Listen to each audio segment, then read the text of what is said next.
దేవుణ్ణి వాడితే మాత్రము ఇబ్బంది పడే పరిస్థితి వస్తుంది. గమనించుకోవాలి. ఓకే లక్ష్మీకాంత్, ఇది పవన్ కళ్యాణ్ గారు గురించి ఆయన చేసే కామెంట్లు. దేన్నన్నా వాడుకోవచ్చు కానీ దీన్ని వాడుకోకూడదు. జగన్మోహన్ రెడ్డి గారు అంటే అప్పుడే భయం పట్టుకుంది, అందుకని ఈ రకంగా మమ్మల్ని గెలిపించండి ఇప్పటి నుంచి ఎలక్షన్ క్యాంపెయిన్ చేస్తున్నారని. నిజమా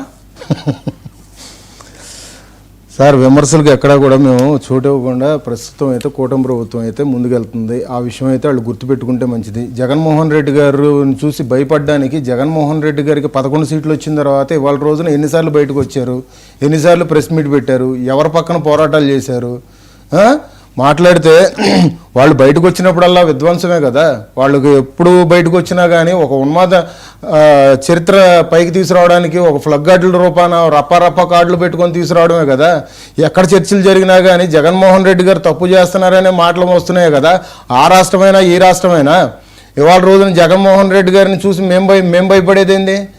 మిమ్మల్ని మీ పాలన తట్టుకోలేక ఆంధ్ర రాష్ట్ర ప్రజలు చీకొట్టి పంపించారు.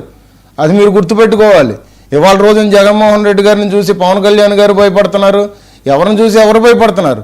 మీరు చేసిన అరాచక శక్తులు ఎట్లాగున్నాయంటే గత ప్రభుత్వంలో దేవాలయాల మీద దాడులు, అది ఎవరు మర్చిపోలేరు.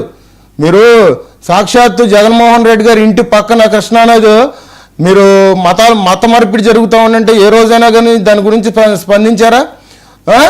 అంతర్వేది రథం తగలబడిపోతే ఒక పిచ్చోడు చేశాడన్నట్టుగా మీరు క్రియేట్ చేశారు.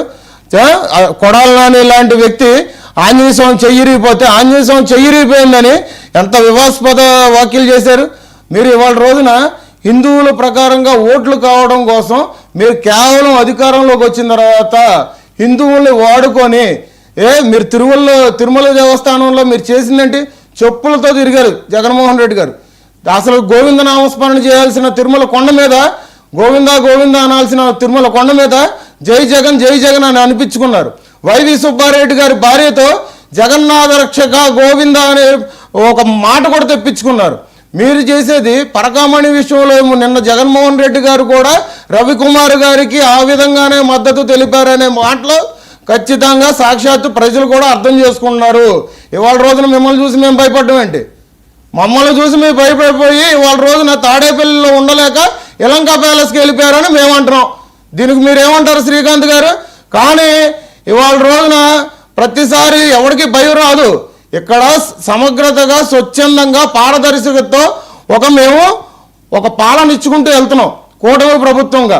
ఇవాళ రోజున చూశారు మీరు ఇంతకుముందు మీ ప్రభుత్వ హయాంలో జగన్మోహన్ రెడ్డి గారిని పొగిడించుకోవడానికే కార్యక్రమాలు పెట్టుకునేవారు. ఇవాళ రోజున ఒక సీఎం గారిది కానీ డిప్యూటీ సీఎం గారిది కానీ లోకేష్ గారిది కానీ ఫోటో లేకుండా ఒక పేరెంట్స్తో ఒక ఆత్మీయ సమ్మేళనం ఒక మీటింగ్ ఒకటి పెట్టుకొని వాళ్ళకి విజ్ఞానం పెంచే విధంగా మేము ముందుకెళ్తున్నాం. అట్లాంటిది ఇవాళ రోజున మీ పాలన గొప్పదా మా పాలన గొప్పదా?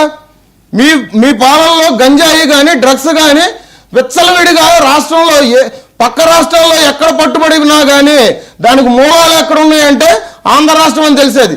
ఇవాళ రోజున అదే డ్రగ్స్ మీద మేము ఒక ప్రోగ్రామ్స్ కూడా మేము కండక్ట్ చేస్తున్నాం కూటమి ప్రభుత్వంలో. అది మీరు మర్చిపోతున్నారా?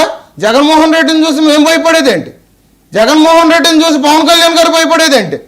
మాకు ఎటువంటి సీట్లు లేకపోయినా కానీ మాకు ఉన్న ఒక్క ఎమ్మెల్యే వెళ్ళిపోయినా కానీ బాధ్యత 10 సంవత్సరాలు పార్టీ మేము పాలించినా కానీ అదురు బెదురు లేకుండా అదే మంగళగిరిలో కూర్చున్నాము. అట్లాంటిది కూటమి ప్రభుత్వం అధికారంలోకి వచ్చిన తర్వాత మీ నాయకుడిని చూసి మేము భయపడతామా? మీరు ఇంకో మాట ఏమన్నారు? గురువా? ఎవరు గురువు కాదు. పవన్ కళ్యాణ్ గారు ఎవరి దగ్గర నుంచి కూడా ఒక గురువులాగా ఎప్పుడూ కూడా రాజకీయ గురువు అనేది ఎవరూ లేరు పవన్ కళ్యాణ్ గారికి. మీరు చేసిన అరాచక పాలనని దృష్టిలో పెట్టుకొని మీరు చంద్రబాబు నాయుడు గారిని ఎప్పుడైతే మీరు జైల్లో పెట్టారో ఆ రోజుకి మీరు ఆయువు పోసారు కూటమి ప్రభుత్వం రాష్ట్రంలో రావడానికి. కూటమి ప్రభుత్వం రావడానికి కారణం మీరే. మీరు చేసిన అరాచకమే, మీరు చేసిన దుర్మార్గ పాలనే. దాన్ని మీరు దృష్టిలో పెట్టుకొని మీరు అనాలి ఎవరికి గురువు. మేము ఇవాళ రోజున కలిసి నడుస్తున్నాం, కలిసి పాలిస్తున్నాం. ఇక్కడ ఎవరెవరు గురువు కాదు. వాళ్ళ రోజున అదే కాదు. ఇప్పుడు గురువు అన్న మాట అదేం బూతు మాట ఏం కాదు, తప్పు ఏం కాదు. ప్రతి ఒక్కటి వాళ్ళు ఆయన మాట్లాడే తీరిన దగ్గర నుంచి ఎంత ఫైరింగ్ గా మాట్లాడుతున్నారంటే నేను అందుకనే ఫైర్గా మాట్లాడుతున్నా. ఇప్పుడు విధాన ప్రకారంగా ఇప్పుడు మాట్లాడేది ఎట్లాగంటే సబ్జెక్టు మాట్లాడుకునేటట్టుగా ఉండాలండి, అంతేగాని ఏదో రెచ్చగొట్టే వ్యాఖ్యలు మాట్లాడుతున్నాడు ఆయన.